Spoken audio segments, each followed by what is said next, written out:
Baik, bismillahirrahmanirrahim. Assalamualaikum warahmatullahi wabarakatuh. Perkenalkan, nama saya Cindy Bintang Dwi Salma dari kelas Paralel 3, mahasiswi semester 2, program studi ilmu komunikasi Universitas Islam 45 Bekasi. Video ini dibuat untuk memenuhi tugas ujian akhir semester mata kuliah karakter keislaman. Nah, di sini saya akan memberikan jawaban atas pertanyaan-pertanyaan yang telah diberikan. Pertanyaan yang pertama, makanan dan minuman yang halal maupun yang haram. Pertama, yang halal. Halal berarti diperbolehkan.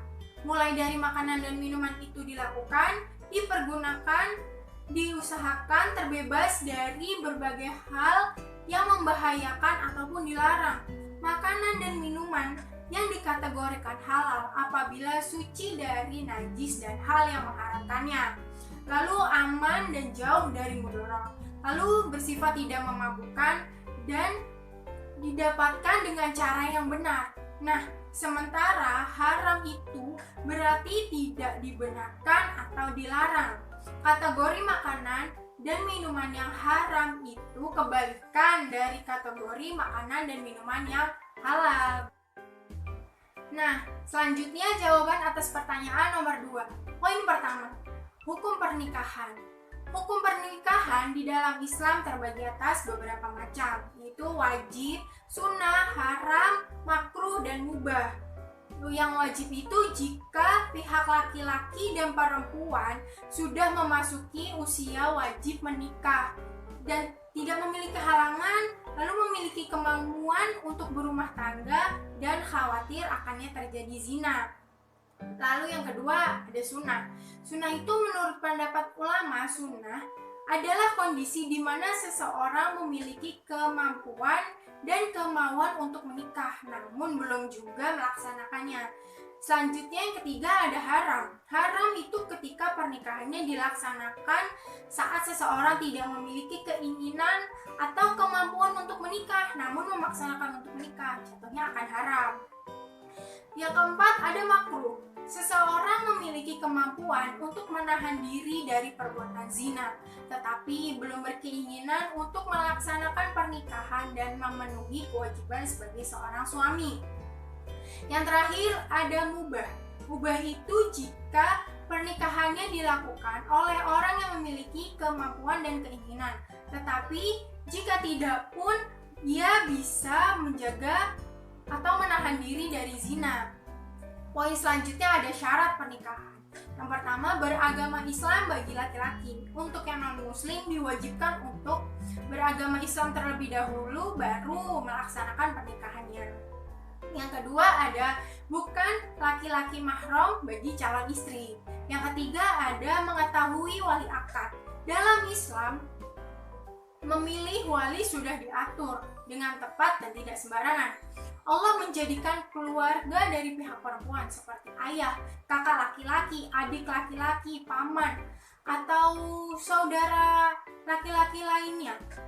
Nah, yang keempat adanya tidak sedang melaksanakan haji. Rasulullah SAW bersabda, seseorang yang sedang berihram tidak boleh menikahkan, tidak boleh dinikahkan, dan tidak boleh mengkhitbah. Hadis riwayat Muslim. Yang terakhir, tidak karena paksaan. Nah, poin selanjutnya, rukun pernikahan. Itu adanya calon pengantin pria. Nah, memiliki persyaratan beragama Islam, identitasnya jelas, sehat, sudah balik, dan merdeka.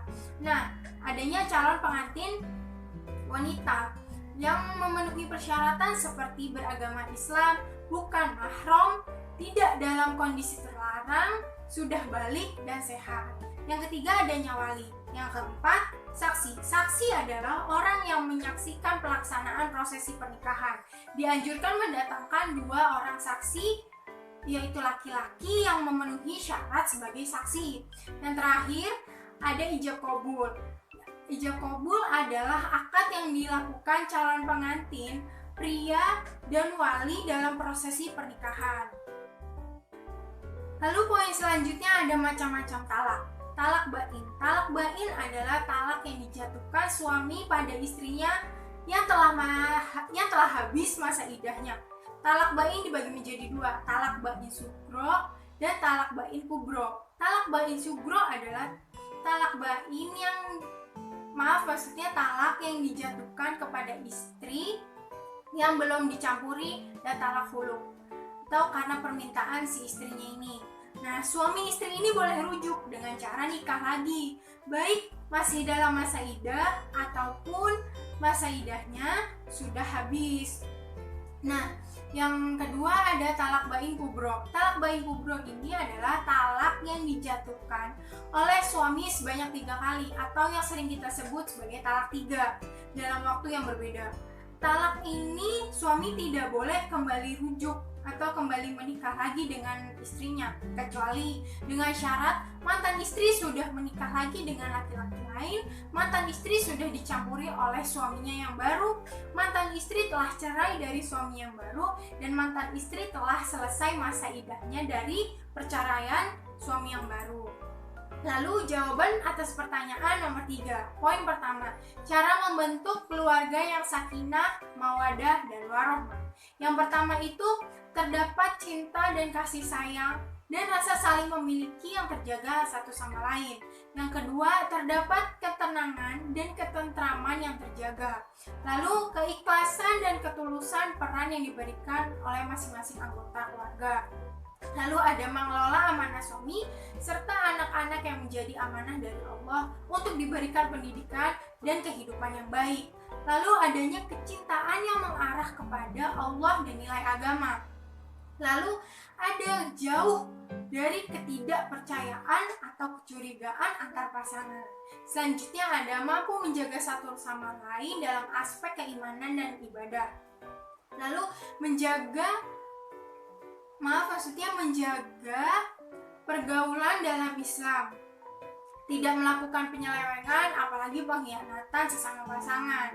Lalu terpenuhinya kebutuhan-kebutuhan yang harus dipenuhi sesama pasangan. Yang terakhir ada mendukung karir profesi satu sama lain. Nah, poin selanjutnya, menyikapi pernikahan tanpa restu orang tua dan mengatasnamakan cinta. Pada dasarnya memang jika melakukan pernikahan tanpa restu memanglah bukan jalan terbaik untuk diambil, terlebih jika tidak mendapatkan restu dari orang tua. Namun apabila itu terjadi pada kita, pada kalian, pada mereka, cara menyikapinya itu harus berkomunikasi kembali kepada orang tua mereka atau orang tua kita. Kenapa sih? Tanya lagi, kenapa sih restunya mereka tidak kita dapatkan? Nah, setelah itu mencari jalan keluar yang baik dan tepat bagaimana. Jika sampai akhir belum mendapatkan restu, itu adalah tugas dari calon pengantin atau calon pasangan untuk mengambil sikap yang semestinya diambil. Tetapi keputusannya diambil harus dipikirkan matang-matang terlebih dahulu.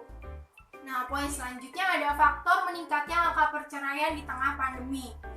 Hasil penelitian dari salah satu jurnal milik Institut Pertanian Bogor atau yang sering kita sebut IPB menemukan bahwa secara umum penggugat perceraian merupakan perempuan yang memiliki karakteristik berusia muda, berpendidikan rendah, tidak bekerja, usia pernikahannya kurang dari 5 tahun, dan baru memiliki 1 orang anak.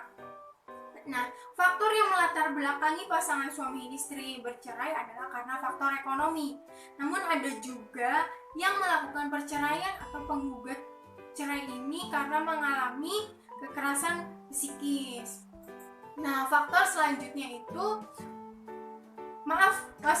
poin selanjutnya itu pendapat mengenai poligami dan bagaimana cara menyikapinya. Poligami menurut saya adalah seorang laki-laki yang memiliki beberapa orang istri, entah itu 2, 3, 4, ataupun seterusnya. Cara menyikapinya itu apabila si laki-laki ini merasa bisa konsisten dari awal sampai akhir, terus sanggup dalam pembagian waktu, harta, serta kasih sayang kepada istri-istri yang lainnya, ya silahkan melakukan poligami itu. Namun jika tidak menyanggupi semua itu, jangan sekali-kali melakukan poligami ataupun berpikiran untuk melakukan poligami. Karena apa? karena nantinya akan menyulitkan banyak pihak, termasuk dirinya sendiri pun nantinya akan kesulitan atau keteteran. Nah, itu saja yang dapat saya sampaikan. Kurangnya mohon maaf. Wassalamualaikum warahmatullahi wabarakatuh.